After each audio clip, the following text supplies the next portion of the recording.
21세기 디지털 경제, 대한민국의 신산업 비전은 무엇이어야 할까요?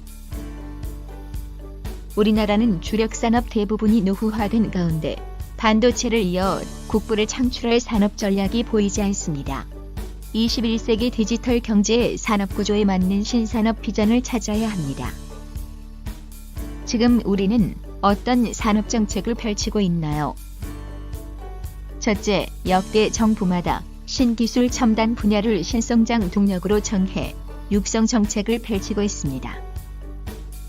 노무현 정부의 10대 차세대 성장 동력, 이명박 정부의 17대 신성장 동력, 박근혜 정부의 13대 미래 성장 동력 등 GDP 대비 연구개발 투자는 세계 1위지만 혁신의 산출물은 선진국을 따라가지 못하고 있습니다.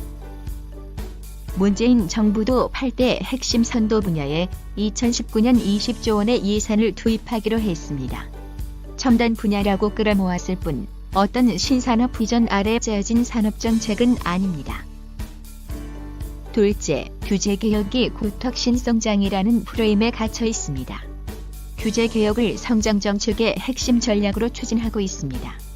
마치 규제개혁만 되면 혁신성장은 자동으로 될 것으로 착각하고 있지는 않습니까?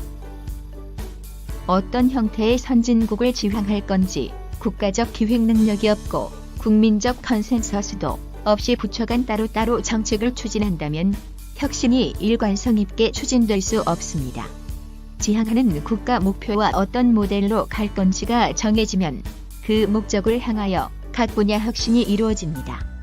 혁신성장의 국가적 비전과 방향이 무엇인지 먼저 나와야 하는 이유입니다.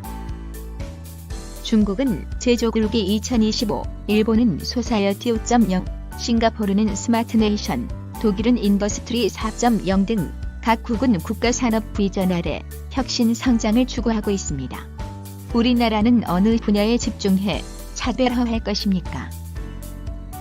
셋째, 대기업을 배제한 중소기업, 벤처 중심의 산업정책을 펴고 있습니다.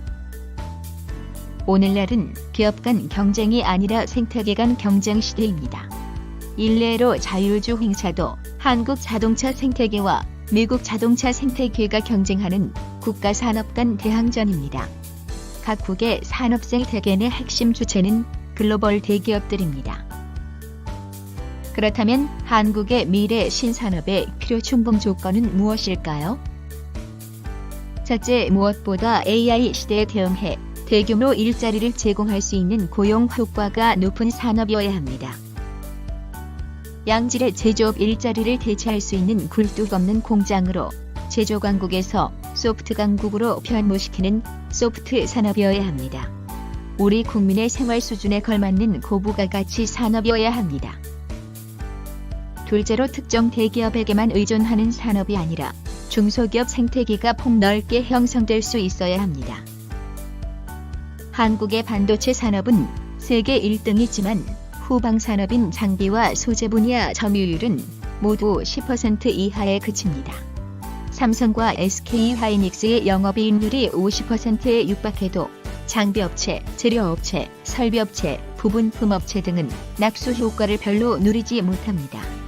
낮은 국산화율 때문입니다. 따라서 반도체와 같이 소수의 기술 대기업만이 누릴 수 있는 산업이 아니라 중소기업 생태계 확장이 가능한 저변이 넓은 상용화, 응용화 산업이어야 합니다. 실제로 탈국가와 차별화되는 우리나라만의 강점을 활용해 지속 가능해야 합니다. 중국과 경쟁하는 중후장대한 제조 중심의 주력 산업 생태계를 우리만의 소프트 분야 생태계로 변신시킬 수 있는 디지털 경제 비전을 제시할 수 있는 산업이어야 합니다. 4차 산업혁명의 디지털 시대는 국가 간 허브 경쟁 시대입니다.